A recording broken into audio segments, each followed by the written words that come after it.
La guerra también tiene rostro de mujer. Como en muchos otros ámbitos, las mujeres han estado invisibilizadas también en los conflictos, pero no solo significa que no hayan tenido un papel más que relevante. Ellas han sido cuidadoras, víctimas y combatientes desde tiempos inmemorables, pero especialmente a partir de la Primera Guerra Mundial, así que aunque a lo largo de la historia no han sido sus principales protagonistas, las mujeres siempre han estado presentes en los conflictos. A lo largo de la historia, las mujeres han proporcionado cuidados en sus hogares y también en los campos de batalla, pero la Primera Guerra Mundial supuso importantes transformaciones. Llevó a millones de hombres a combate y mientras ellos luchaban en el frente, las mujeres peleaban por sacar adelante sus países, laboralmente, eliminando de sus armarios el corsé. Se incorporaron a todo tipo de trabajos desde el sector bancario. Antes de la guerra, solo 9.500 mujeres trabajaban en el sector bancario y esta cifra llegó al 64.000. Durante el conflicto, hasta las fábricas de armamento, aunque asumieron principalmente tareas de cuidados, los cuerpos de ayuda humanitaria integrados por mujeres se estructuraron formalmente en 1854, precediendo los grupos regulares de las enfermeras como el Servicio de Enfermería Militar de la Reina Alexandra del Reino Unido, que pasó de menos de 300 miembros a 1914 a unos 10.000 al final de la Gran Guerra. A estas mujeres se les asignó el rango de oficiales, para que no fueran menospreciadas por otros mandos, pero igualmente tuvieron que enfrentar obstáculos burocráticos, someterse a incómodos recibimientos y proveer los cuidados de un ambiente de tensión y de temor permanente.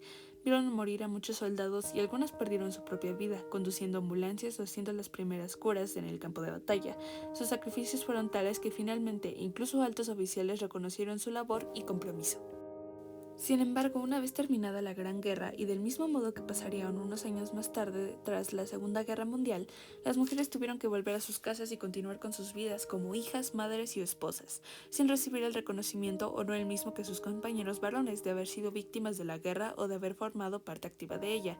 Años después, y a pesar de la evolución de roles de las mujeres, ellas siguen siendo generalmente las que se responsabilizan de los cuidados, acostumbran a encargarse de la educación de sus hijos e hijas y de sacar a su país adelante sosteniendo la economía familiar mientras los hombres combaten.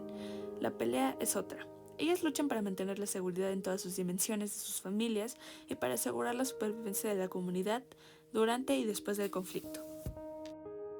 Víctimas por ser temidas. En 2017 solo había 21 mujeres en el mundo jefas de Estado o de gobierno. En un país desarrollado como España, en 2018 tan solo hubo el 17,7% de los miembros de las Fuerzas Armadas. En 2018 eran mujeres. Estos datos evidencian que normalmente no son las mujeres quienes empiezan las guerras o quienes las ejecutan, pero sí son las que sufren las consecuencias que están de cada a su paso. Los conflictos conllevan mayores tasas de violencia sexual, así como de pobreza y desempleo, a lo que las mujeres son más vulnerables y se destruyen hogares en las infraestructuras educativas y sanitarias. Son atacadas, provocando, por ejemplo, que la mortalidad materna sea de 2,5 veces mayor en los países de conflicto o postconflicto debido a la falta de atención médica antes y después del parto. Así pues son víctimas porque son asesinadas, violadas, enviduadas, desplazadas, refugiadas y empobrecidas. Pero, ¿por qué son atacadas si no suelen ser soldados? Uno de los principales motivos es su rol dentro de las comunidades. Atacarlas debilita al enemigo a corto y a largo plazo. En primer lugar, porque reduce el número de oponentes presente y futuro. Y por otro lado, porque presenta la transmisión de valores de una comunidad para acabar con esta. Se suele atacar a las mujeres primero porque sin ellas la sociedad se rompe, se diluye, desaparece. Por este motivo, las mujeres son vistas como un objetivo durante los conflictos. Con el fin de debilitarlas, en algunos lugares todavía se consideran un botín de guerra, debido a la percepción histórica que las considera una propiedad del hombre, por lo que violarlas o matarlas es un acto de humillación al hombre vencido y no a la propia mujer, además de un acto de venganza o una estrategia de terror. Durante la Guerra del Pacífico de 1931 a 1941, por ejemplo, hubo víctimas más allá de las barbaries cometidas en el campo de batalla.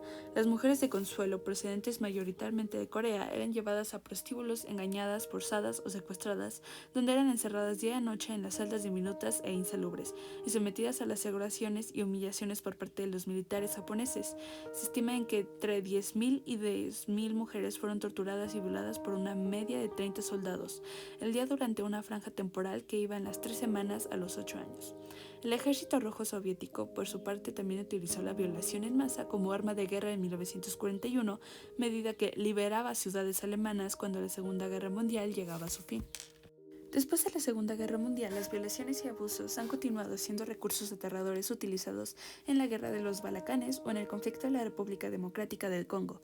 De hecho, no existe ningún conflicto en la historia reciente en el que el sexo femenino no ha sido objeto de la violencia sexual, como forma de tortura, como estrategia de humillación o como fórmula para extender el terror. Por si fuera poco, las consecuencias van mucho más allá de las heridas físicas y mentales provocadas por el abuso. La mujer que ha sido violada puede sufrir de lesiones físicas como las fístulas, pasando por la contracción de la enfermedad de transmisión sexual como el VIH, llegando a la marginación social propia de sus descendientes si quedaron embarazadas debido a la responsabilidad que se les atribuye, especialmente en sociedades más discriminatorias. Por otro lado, además de la violencia que padecen por ser mujeres, también sufren las consecuencias de las contiendas, como cualquier otro civil. Las guerras actuales tienen en lugar pueblos, ciudades, lo que, junto a la urbanización de la población, hace que los más afectados por los ataques sean los civiles. Cuando las comunidades son atacadas, las mujeres y las niñas son las primeras a ver en sus derechos vulnerables, perdiendo el acceso a la educación, a disponer de un refugio y a la participación política, haciendo que las desigualdades de género se incrementen. Es tanta la discriminación que, según las Naciones Unidas, las niñas tienen un 90% menos de probabilidad de tener acceso a la educación que los niños en zonas de conflicto. Igualmente son víctimas del matrimonio infantiles o del trabajo doméstico, y aunque en menor medida que ellos, también pueden ser reclutadas para que luchen como soldados. Y las mujeres, por su parte, siguen siendo víctimas de la violencia por parte de sus parejas y enfrentan más riesgos de salud, debido a la pérdida de infraestructura sanitaria después del conflicto, asimismo como un intento de huir de la guerra o sus consecuencias. Muchas mujeres emprenden un largo camino buscando mayor seguridad, convirtiéndose en desplazadas o refugiadas. A pesar de peligros a los que exponen como el tráfico de personas y a la prostitución, la mitad de los inmigrantes refugiados del mundo son mujeres y niñas. De hecho, 124.000 millones de mujeres en el mismo mundo abandonan su país de origen cada año, y aún así la violencia sexual las persigue, también cuando huyen, y pueden tener muchas formas: la violación por parte de otros refugiados, los matrimonios de conveniencia o el abuso por parte de sus familiares. Es preocupante, siendo la mitad de la población y en vistas estos riesgos. Tan solo el 6% de los proyectos de Naciones Unidas para Refugiadas, gestión de conflictos, crisis humanitarias, en 2015 incluyeron una perspectiva de género.